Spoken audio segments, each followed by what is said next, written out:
stop manipulating you. They stop manipulating you. The moment a narcissist realizes playing you was a mistake. Don't get sucked into the bullshit tornado. So you've gotten tangled up with one of these emotional vampire individuals. We've all been there, thinking we found our soulmate only to end up the pawn in some narcissistic dickholes games. At first, it's intoxicating when they love bomb the hell out of you. They shower you with praise and pretend you're God's gift to the universe. Meanwhile, red flags are smacking you upside the damn head, but you're too busy swallowing their BS by the spoonful. This ain't no normal relationship. It's a goddamn psychological snake pit. Before you know it, the charm offensive fades and their bullshit manipulation tactics take over. Suddenly you're jumping through hoops trying to earn basic decency from this self-obsessed ass clown. Hold tight, folks, because we're taking a deep dive into the landmine-riddled mind of narcissistic head cases. By the end, you'll be armed and ready to eject their abusive crap from your life like yesterday's trash. Stomachs of steel only. This ain't your mama's lullaby. Now on to explaining the bullshit these manipulative turd burglars get up to. The alluring charms that hook you in. Charm is deceptive, and beauty is fleeting, but a woman who fears the Lord is to be praised. We've all encountered narcissists who draw you in with their alluring charm. At first, you feel seen, understood, and deeply connected. They shower you with praise and affection, making you feel like the most special person. However, little do you know the manipulation that lies beneath their sweet words and magnetic personality. They make grand promises of the glorious future they will build with you. Their visions are intoxicatingly vivid, yet unrealistic, but you swallow their scam, hoping desperately for the fantasy to manifest. You excuse the red flags waving wildly in your face. After all, nobody's perfect, right? And they seem so remorseful afterwards. The love bombing never lasts long. There is no charm equal to tenderness of heart, but the initial rush of love bombing and flattery inevitably fades. As the months pass by, you start to feel more like a servant than a partner. The demands pile up while the gratitude plummets. They expect applause for meeting the most basic standards of human decency. You bend over backwards, attempting to meet their delusional expectations. But it is never enough. They ignore your pouring efforts while magnifying the smallest perceived slights. Each day you plunge deeper into an exhausting abyss of impossible perfection.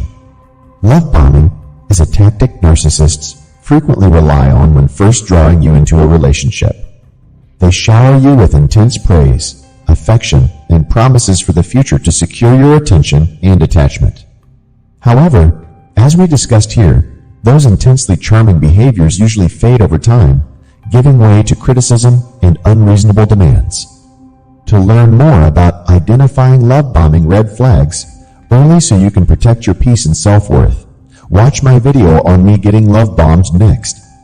You'll find the link down below in the video description. Understanding these manipulative strategies is key knowledge for anyone looking to avoid narcissistic abuse and cultivate healthy relationships rooted in authenticity. Seeking fresh supply. Beware of false knowledge. It is more dangerous than ignorance. When you finally start tottering on empty, emotionally bankrupt from catering to their endless validation thirst, the narcissist casually slides their sights to a fresh target. They hoover up admiration from news sources like the most delicious fragments of sweet summer nectar.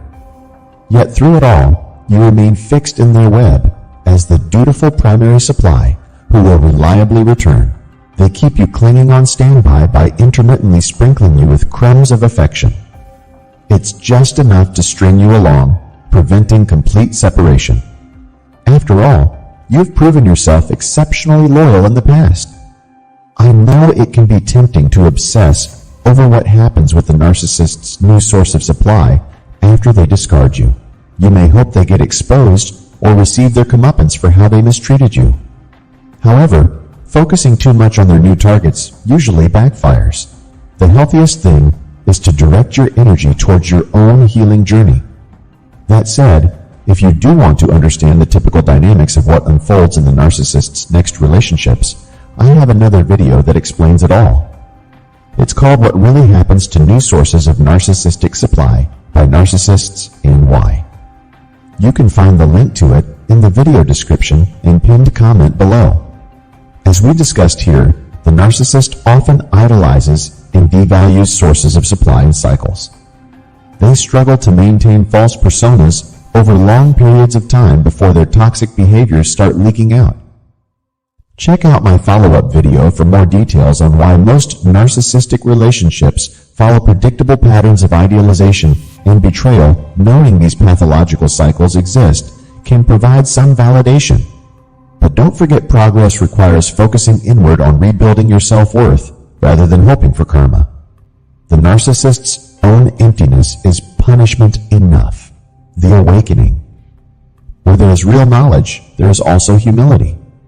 But over time, the narcissist's arrogance expands to an intolerable peak of hubris. In their quest for the perfect partner, they discard too many mistreated souls. Eventually, they land themselves completely alone, facing scorn rather than worship, disgust rather than awe. Awakening from their grandiose illusions, they gaze back, haunted by our ghosts. We who endured their torture with gentle spirits. For once, they see us clearly for who we were and who we remain, good-hearted, patient, and true. With egos no longer obscuring their sight, they realize with horror the graves they dug for relationships worth gold. We had loved them earnestly, despite the disdain and violation of trust, and that kind of devotion is not easily replicated. The come to Jesus moment. The truth will set you free, but first it will piss you off. This revelation delivers a ruthless body slam, emotionally knocking the narcissist flat in a come to Jesus type moment. They finally understand the magnitude of their self-sabotage. They pushed away loving partners for arbitrary flaws, merely existing as human beings. Awash with startling clarity, the narcissist hopes to turn back time and retrieve us, the few willing to love their brokenness. They crave the soothing balm of our care and constancy. However, the revelation awakens us too. No going back. When someone shows you who they are, believe them the first time. While the narcissist stagnates in painful nostalgia, we have emerged transformed with fierce wings. Our revival reveals their greatest fear, losing control.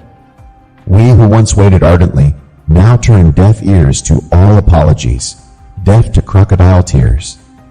Our healed hearts have no room for those awakening too late from their arrogance.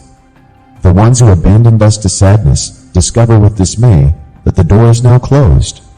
No waving white flag or weeping lamentation can unlock our deadbolts. Only the sting of loss can teach them not to smash open and shut precious hearts like a child discarding toys. The long road ahead. Maturity begins when we start having higher expectations of ourselves than we have of others. Facing such defeat, some narcissists find humility at last. They begin the long, rugged road of improving their character. No longer blaming others for their loneliness, they ask honest but agonizing questions. How did I become this person? Why do I destroy what I love most? Piece by piece, they dismantle dysfunctional coping methods, their weapons of mass destruction. They build new foundations of self-love, trusting that they are enough without constant approval. They learn to give the patience and kindness they craved from others. Each small act of courage brings self closer to the surface where they can embrace it fully. Eventually, with open arms, they welcome truth. We all walk this earth as scared and scarred in different ways. But for some, these hopeless ass clowns never learn. For some narcissists, their heads are stuck too far up their own asses for them to ever see the light. They adamantly refuse to get down from their undeserved pedestals of warped superiority. These pathological dickheads recycle the same disregard for human decency onto target after target. They repeatedly suck vulnerable folks into their swirling vortex of mindfuckery and abuse. These vampires feed ruthlessly on bright spirits and naive hopes, extracting supply while leaving trails of emotional carnage. The souls they drain are seen as disposable objects, mere pawns to prop up their delusions of grandeur. These emotional terrorists continue playing Russian roulette with people's psyches and futures.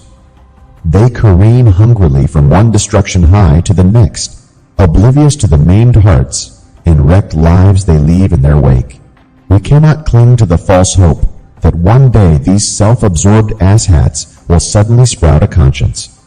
Know when to laugh in their pathetic faces, give them the middle finger, and kick their abusive bullshit to the curb for good. Trying to keep loving someone bent on tearing you to shreds is like giving CPR to a backstabbing serial killer. Ain't nobody got time for that. Until toxic abusers get serious about removing their heads from their asses, they'll remain on an endless hamster wheel of treating people like shit. Our only sane option is to stay far away from their chaos and reconstruct healthier lives beyond their influence. We gotta get off this hellish merry-go-round and leave their crazy behind for good.